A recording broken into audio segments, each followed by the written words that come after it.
നമസ്കാരം. വാർത്തകൾ വേഗത്തിൽ.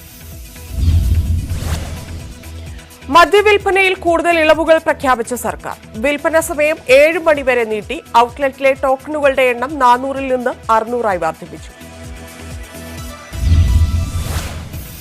ഒരാൾക്ക് 3 ദിവസത്തിലൊരിക്കലേ ആപ്പ് വഴി മദ്യം ബുക്ക് ചെയ്യാനാകൂവെന്ന വ്യവസ്ഥ ഒഴിവാക്കി. ദിവസവും വെബ്കോ ആപ്പ് വഴി മദ്യം ബുക്ക് ചെയ്യാം. കള്ളുഷാപ്പുകളുടെ പ്രവർത്തന സമയം രാവിലെ 8 മുതൽ 7 വരെ. സ്വകാര്യ ബസ്സുകൾക്ക് 3 മാസത്തേക്ക് നികുതി ഒഴിവാക്കി. ടൂറിസ്റ്റ് ബസ്സുകൾക്കും സ്കൂൾ ബസ്സുകൾക്കും സമാനമായ ഇളവ് നൽകും. 90 കോടി രൂപയോളം സർക്കാരിന് നികുതി ഇനത്തിൽ നഷ്ടമുണ്ടാകുമെന്ന് ഗതാഗത മന്ത്രി എ കെ ശശീന്ദ്രൻ. എല്ലാ റൂട്ടിലും സർവീസ് നടത്തുമെന്ന് സ്വകാര്യ ബസ് ഉടമകൾ അറിയിച്ചതായും മന്ത്രി.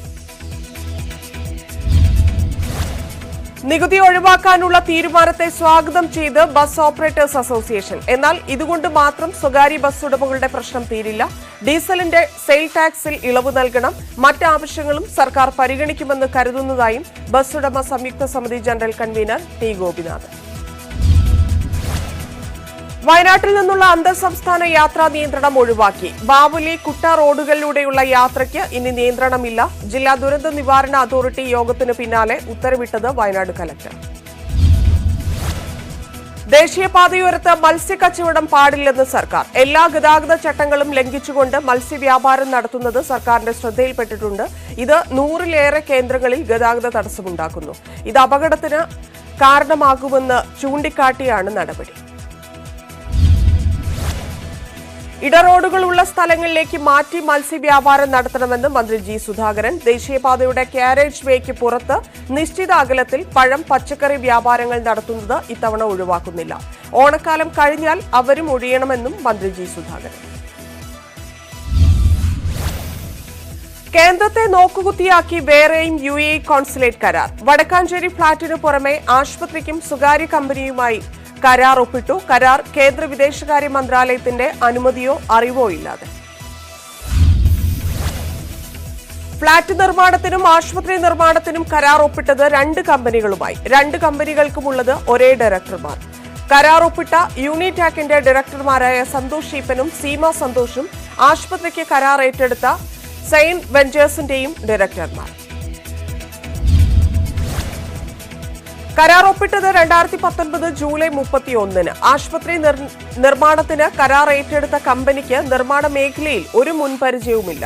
ഈ കമ്പനി ഇതുവരെ പ്രവർത്തിച്ചത് ടെലികോം മേഖലയിൽ മാത്രം. കമ്പനി കടലാസിലെങ്കിലും രൂപീകരിച്ചിട്ട് 3 വർഷം പോലും തികഞ്ഞിട്ടുമില്ല. വടക്കാഞ്ചേരി ലൈഫ് മിഷൻ തട്ടിപ്പിലെ പ്രതിപക്ഷ ആരോപണങ്ങൾ കൂടുതൽ ശരിവെക്കുന്നതാണ് ന്യൂസ് 18 വാർത്തയെന്ന് കോൺഗ്രസ് നേതാക്കൾ. വിദേശ നാണ്യ വിനിമയ ചട്ടത്തിന്റെ ലംഘനമാണ് നടന്നത്. മന്ത്രി മൊയ്തീന്റെ പങ്കും പുറത്തുവരണം. കൺസൾട്ടൻസി കരാറിന്റെ പേരിൽ നടക്കുന്നത് മുഴുവൻ കള്ളക്കളിയെന്ന് രമേശ് ചെന്നിത്തല. ലൈഫ് മിഷനുമായി ബന്ധപ്പെട്ട് വൻ അഴിമതിയെന്ന് KPCC general secretary Padmaja Venugopal. CBI അന്വേഷണം നടത്തണമെന്നും ആവശ്യം. സ്ഥലം MLA ആയ തന്നെയും കൌൺസിലറെയും ഒഴിവാക്കി തിരുവനന്തപുരത്ത് നടന്ന യോഗത്തിലാണ് തട്ടിപ്പിന് കളമൊരുങ്ങിയതെന്ന് അനിൽ അക്കര MLA. വിദേശ നാണ്യ വിനിമയ ചട്ടത്തിന്റെ ലംഘനമാണ്. ആശുപത്രി കരാറിലെ ദുരൂഹതയും കൂടി പുറത്തുവന്നതോടെ എത്ര വലിയ തട്ടിപ്പാണ് നടന്നതെന്ന് വ്യക്തമാവുകയാണെന്നും അനിൽ അക്കര. തട്ടിപ്പ് നടത്തിയത് സർക്കാരിന്റെ അറിവോടെയെന്ന് TN പ്രതാപൻ MP. തദ്ദേശ സ്വയംഭരണ മന്ത്രിക്ക് എല്ലാ കാര്യങ്ങളും അറിയാമായിരുന്നു. സർക്കാരിന്റെ ഉത്തരവാദിത്തത്തിൽ നിന്ന് എങ്ങനെ ഒഴിഞ്ഞുമാറാനാകുമെന്നും പ്രതാപൻ. ലൈഫ് മിഷൻ ഫ്ളാറ്റ് വിവാദം CBI അന്വേഷിക്കണമെന്നാവശ്യപ്പെട്ട് UDF സത്യാഗ്രഹ സമരത്തിൽ. വടക്കാഞ്ചേരിയിൽ പ്രതിപക്ഷ നേതാവ് രമേശ് ചെന്നിത്തല സത്യാഗ്രഹം ഉദ്ഘാടനം ചെയ്തു. KPCC president Mullappally Ramachandran, PK Kunhalikutty തുടങ്ങിയവർ സത്യാഗ്രഹത്തിൽ. പ്രതിപക്ഷ നേതാവിന്റെ നേതൃത്വത്തിൽ UDF നേതാക്കൾ ഫ്ളാറ്റ് നിർമ്മാണം നടക്കുന്ന സ്ഥലം സന്ദർശിച്ചു. നല്ല മഴ പെയ്താൽ ഫ്ളാറ്റ് കുത്തിയൊലിച്ചു പോകുമെന്ന് രമേശ് ചെന്നിത്തല. എപ്പോൾ വേണമെങ്കിലും ദുരന്തമുണ്ടാകാവുന്ന പ്രദേശത്താണ് നിർമ്മാണമെന്നും പ്രതിപക്ഷ നേതാവ്. വൻതുക കമ്മീഷൻ ലക്ഷ്യമിട്ടാണ് മുഖ്യമന്ത്രിയും മന്ത്രിമാരും പല കരാറുകളിലും ഏർപ്പെടുന്നതെന്ന് BJP സംസ്ഥാന അധ്യക്ഷൻ K സുരേന്ദ്രൻ. വടക്കാഞ്ചേരിയിലെ പണമിടപാട് എൻഫോഴ്സ്മെന്റ് ഡയറക്ടറേറ്റ് അന്വേഷിക്കണം. പല പേരുകളിലായി ഒരേ സ്ഥലത്തേക്കാണ് ഈ പണമെല്ലാം പോയതെന്നും സുരേന്ദ്രൻ.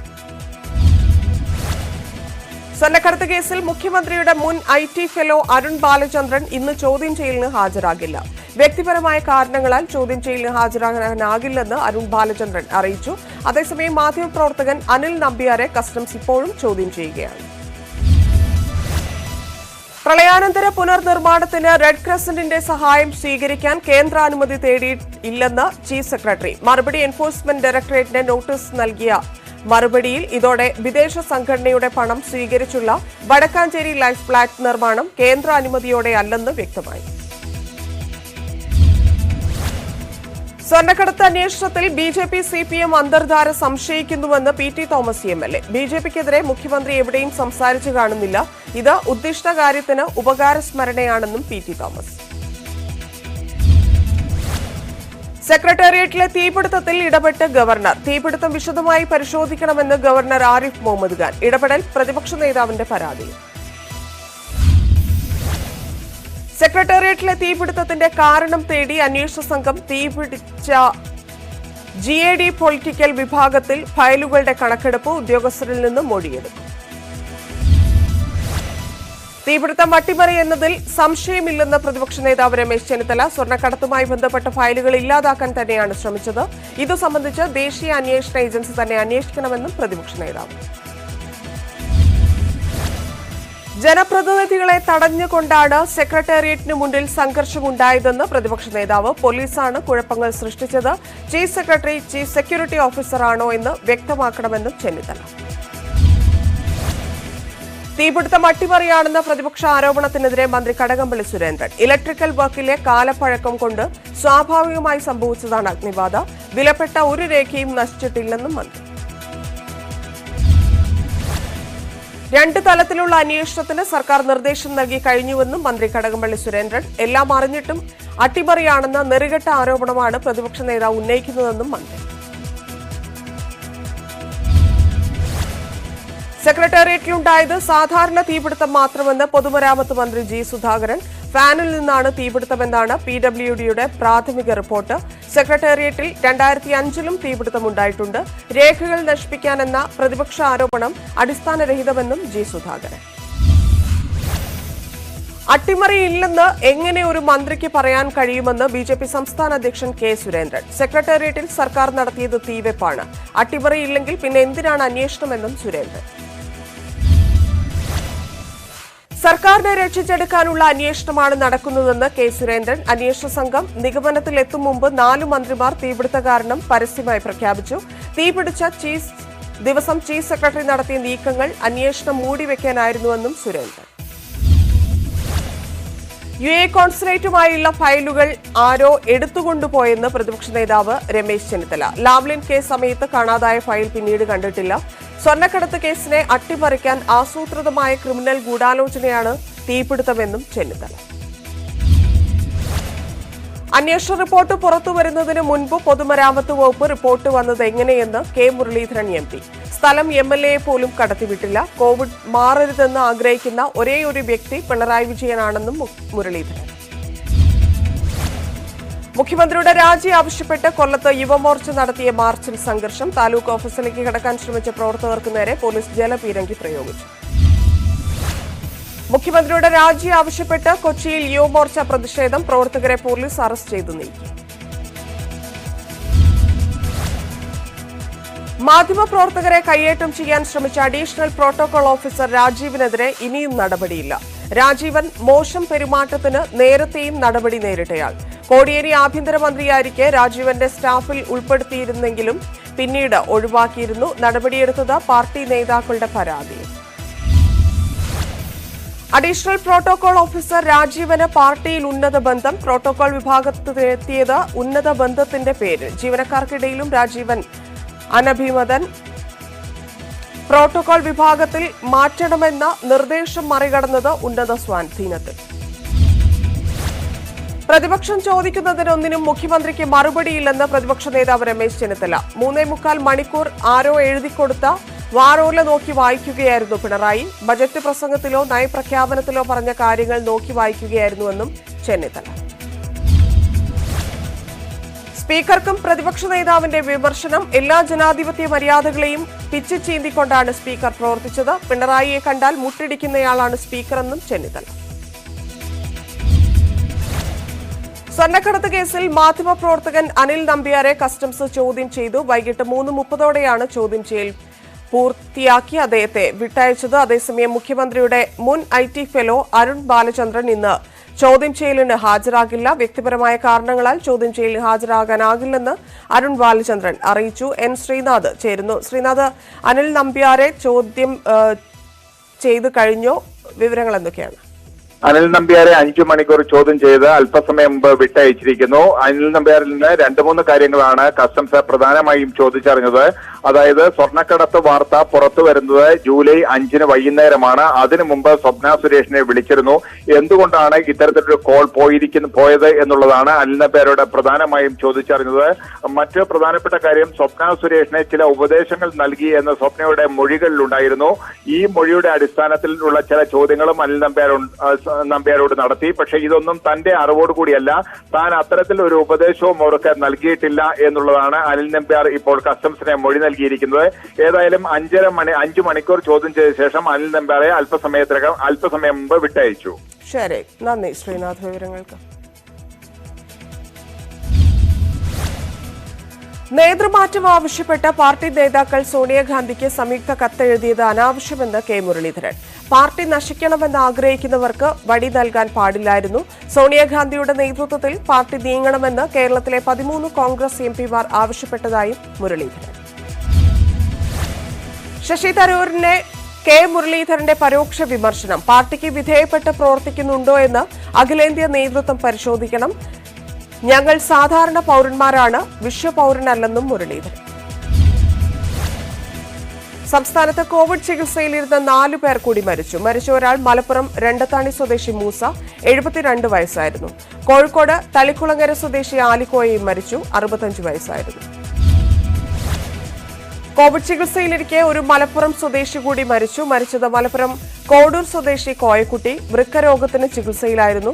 കൊല്ലത്ത് ഇതര സംസ്ഥാന തൊഴിലാളി സനാതന ദാസാണ് മരിച്ചത്. വയനാട് തമിഞ്ഞാൽ പഞ്ചായത്തിൽ കോവിഡ് നിയമങ്ങൾ ലംഘിച്ച് മരണാനന്തര ചടങ്ങിൽ പങ്കെടുത്ത 60 പേർക്കെതിരെ കേസ്. സംഭവം മാസങ്ങളായി നിയന്ത്രണം നിലനിൽക്കുന്ന വാളാട് ക്ലസ്റ്ററിൽ. മലപ്പുറത്ത് കാട്ടുപന്നി വേട്ടക്കേസിൽ വനം വകുപ്പ് പിടികൂടിയ 2 പ്രതികളിൽ ഒരാൾക്ക് കോവിഡ് സ്ഥിരീകരിച്ചു. ഇതോടെ നിലമ്പൂർ മേഖലയിലെ നിരവധി വനപാലകർ ക്വാറന്റീനിൽ. നിലമ്പൂർ റേഞ്ച് ഓഫീസറും കാഞ്ഞിരപ്പുഴ ഡെപ്യൂട്ടി റേഞ്ചറും ക്വാറന്റീനിൽ പോകേണ്ടി വരും. കൊല്ലം പുനലൂരിൽ ഡെങ്കിപ്പനി ബാധിച്ച് യുവതി മരിച്ചത് ആലഞ്ചേരി സ്വദേശിനി ശ്രീജ. സ്വകാര്യ ആശുപത്രിയിൽ ചികിത്സയിലിരിക്കെയാണ് മരിച്ചത്. ഇന്ന് പുലർച്ചെ. ഇന്നലെ നിർമ്മാണത്തിനിടെ തകർന്ന തലശ്ശേരി മാഹി ബൈപ്പാസിന്റെ ഭാഗമായ പാലത്തിൽ കൂടുതൽ പരിശോധനകൾ. ദേശീയപാത അതോറിറ്റി അധികൃതരും EKK കൺസ്ട്രക്ഷൻ കമ്പനി പ്രതിനിധികളും സ്ഥലത്തെത്തി. പാലത്തിലെ അപകടത്തിൽ പ്രാഥമിക റിപ്പോർട്ട് സമർപ്പിച്ചെന്ന് ദേശീയപാത അതോറിറ്റി പ്രൊജക്ട് ഡയറക്ടർ നിർമ്മൽ സാധെ. വേലിയേറ്റം മൂലം ഗാർഡറിന് നൽകിയ താങ്ങിന് ഇളക്കം സംഭവിച്ചതാണ് അപകട കാരണം. നിർമ്മാണ പ്രവർത്തനങ്ങളിൽ അപാകത ഉള്ളതായി പ്രാഥമിക പരിശോധനയിൽ കണ്ടെത്താനായില്ലെന്ന് നിർമ്മൽ സാധെ ന്യൂസ് 18നോട്. കണ്ണൂരിൽ പാലം തകർന്ന സംഭവത്തിൽ വിദഗ്ധ അന്വേഷണം വേണമെന്ന് DCC പ്രസിഡന്റ് സതീശൻ പാച്ചേനി. പാലം തകർന്നത് ഗൌരവതരമാണ്, ഗുരുതരമായ വീഴ്ച പറ്റിയിട്ടുണ്ട്, സമഗ്രമായ അന്വേഷണം വേണമെന്നും സതീശൻ പാച്ചേനി.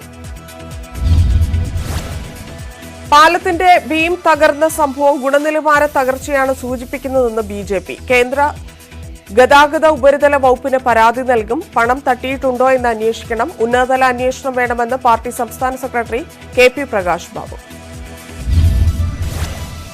പ്രളയഫണ്ട് തട്ടിപ്പ് കേസിൽ പ്രതികൾ തട്ടിയെടുത്ത തുക കണ്ടെത്താനായില്ലെന്ന് ക്രൈംബ്രാഞ്ച് കുറ്റപത്രം. മുഖ്യമന്ത്രിയുടെ ദുരിതാശ്വാസ നിധിയിൽ നിന്ന് മുൻ ക്ലർക്ക് വിഷ്ണുപ്രസാദ് തട്ടിയത് 67,78,000 രൂപയെന്നും കുറ്റപത്രത്തിൽ പറയുന്നു. ക്രൈംബ്രാഞ്ച് രജിസ്റ്റർ ചെയ്ത 2ാമത്തെ കേസിലാണ് ഇന്നലെ കുറ്റപത്രം നൽകിയത്. നീറ്റ് JEE പരീക്ഷകൾ മാറ്റിവെക്കില്ലെന്ന് സൂചന നൽകി ഉന്നത വിദ്യാഭ്യാസ സെക്രട്ടറി. ദീപാവലിക്ക് ശേഷം പരീക്ഷ നടത്തുന്നത് അപ്രായോഗികമെന്നും കേന്ദ്രം. അതേസമയം കോവിഡ് ഭീഷണി കണക്കിലെടുത്ത് പരീക്ഷകൾ മാറ്റിവെക്കണമെന്ന് വിദ്യാർത്ഥികൾ. നീറ്റ് പരീക്ഷ സെപ്റ്റംബറിൽ നടത്താനുള്ള തീരുമാനത്തിനെതിരെ നിയമ പോരാട്ടത്തിനൊരുങ്ങി BJP ഇതര സർക്കാരുകൾ. പരീക്ഷകൾ മാറ്റിവെക്കണമെന്നാണ് ആവശ്യം. എന്നാൽ പരീക്ഷകൾ മാറ്റിവെക്കുന്നത് സെമസ്റ്റർ നഷ്ടമാകുമെന്ന നിലപാടിൽ കേന്ദ്രം. കേരയിൽ പദ്ധതിയെ രാഷ്ട്രീയമായി നേരിടാനൊരുങ്ങി UDF പദ്ധതി തുടങ്ങുന്നത് ഗുരുതരമായ പ്രത്യാഘാതമുണ്ടാക്കുമെന്ന് MK മുനീർ MLAയും MK രാഘവൻ MPയും. 10,000-കണക്കിന് കുടുംബങ്ങളെ പദ്ധതി ഭവനരഹിതരാക്കും. ജനങ്ങളുടെ പൊതുവികാരത്തിനൊപ്പം നിൽക്കുമെന്നും നേതാക്കൾ. തിരുവനന്തപുരം വിമാനത്താവളത്തിന്റെ വികസനത്തിന് സ്വകാര്യ പങ്കാളിത്തം ഗുണം ചെയ്യുമെന്ന് ലുലു ഗ്രൂപ്പ് ഉടമ MA യൂസഫ് അലി. പല വിമാനത്താവളങ്ങളും സ്വകാര്യ പങ്കാളിത്തം വന്നതിന് ശേഷം വൻതോതിൽ വികസിച്ചു. കൊച്ചി, കണ്ണൂർ വിമാനത്താവളങ്ങളുടെ വികസനത്തിന് സ്വകാര്യ പങ്കാളിത്തം സഹായകമായിട്ടുണ്ട്. എന്നാൽ തിരുവനന്തപുരം വിമാനത്താവള വിഷയത്തിലേക്ക് തന്നെ വലിച്ചിഴക്കേണ്ടതില്ലെന്നും MA യൂസഫ് അലി. കരസേനയുടെ ആയുധങ്ങളുമായി പോയ ട്രക്ക് കാറുമായി കൂട്ടിയിടിച്ചു. അപകടം തേവര കുണ്ടന്നൂർ പാലത്തിലൂടെ കടന്നു പോകുമ്പോൾ എതിരെ വന്ന BMW കാറിൽ ട്രക്ക് ഇടിക്കുകയായിരുന്നു. കാറിനെ രക്ഷിക്കാനുള്ള ശ്രമത്തിൽ ഒരു വശത്തേക്ക് വെട്ടിച്ച ട്രക്ക് പാലത്തിന്റെ കൈവരി തകർത്ത് കായലിലേക്ക് ചെരിഞ്ഞു.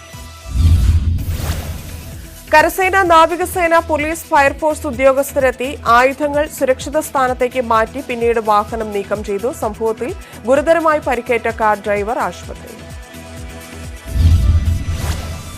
മത്സ്യം കൊണ്ടുവരാനെന്ന പേരിൽ കേരളത്തിലേക്ക് വൻ കഞ്ചാവ് കടത്ത്. ആന്ധ്രയിൽ നിന്ന് മീൻവണ്ടിയിൽ തൃശൂർ കേന്ദ്രീകരിച്ച് കഞ്ചാവ് കടത്തുന്നു.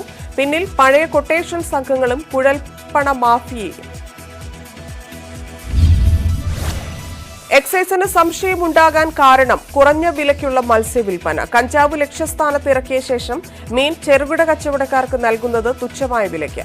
ആന്ധ്രയിൽ നിന്ന് 3,000 രൂപയ്ക്ക് കിട്ടുന്ന കഞ്ചാവ് കേരളത്തിലെത്തുമ്പോൾ 40,000 വരെ.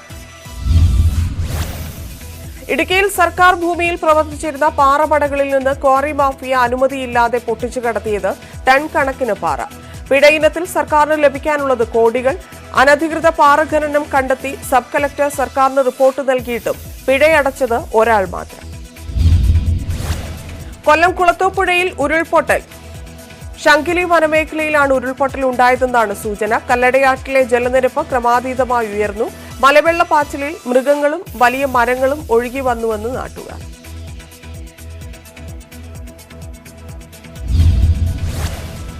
കല്ലടയാറ്റിന്റെ തീരത്തുള്ളവർ ജാഗ്രത പാലിക്കണമെന്ന് അധികൃതർ. പുനലൂർ RDOയുടെ നേതൃത്വത്തിൽ സ്ഥിതിഗതികൾ വിലയിരുത്തി. ആവശ്യമെങ്കിൽ തെന്മല ഡാമിന്റെ ഷട്ടറുകൾ തുറക്കേണ്ടിവരുമെന്നും അധികൃതർ. കോവിഡ് വ്യാപനത്തിൽ കൂപ്പുകുത്തി കേരളത്തിന്റെ വിനോദസഞ്ചാര മേഖല. 6 മാസത്തെ മാത്രം നഷ്ടം 14,373 കോടി രൂപ. അടുത്ത മാസം പകുതിയോടെ ആഭ്യന്തര ടൂറിസം രംഗം തുറന്നുകൊടുക്കാനും ആലോചന. തിരുവോണ ദിവസം പെട്രോൾ പമ്പുകൾ അടച്ചിടുമെന്ന് all Kerala federation of petroleum traders. സമരം മാനദണ്ഡങ്ങൾ ലംഘിച്ച് ഓയിൽ കമ്പനികൾ കൂടുതൽ പെട്രോൾ പമ്പുകൾ അനുവദിക്കുന്നുവെന്ന് ആരോപിച്ച് തിരുവോണ ദിവസം ഇരുമ്പനത്തെ BPCL ഓഫീസിന് മുന്നിൽ നിരാഹാര സമരം.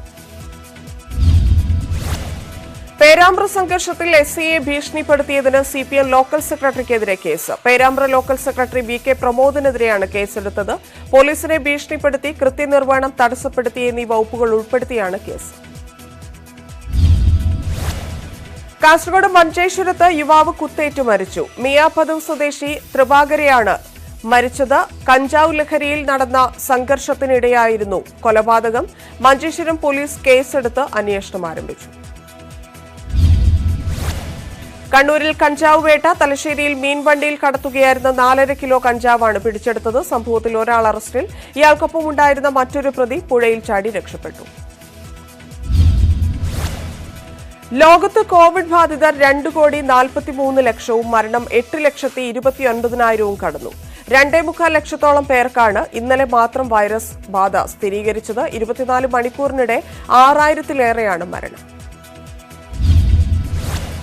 അമേരിക്കയിൽ കോവിഡ് ബാധിതർ 60 ലക്ഷം പിന്നിട്ടു. 45,000-ഓളം പേർക്കാണ് 24 മണിക്കൂറിനിടെ രോഗം സ്ഥിരീകരിച്ചത്. രാജ്യത്ത് 1,83,000-ലേറെ പേർ ഇതുവരെ മരിച്ചു.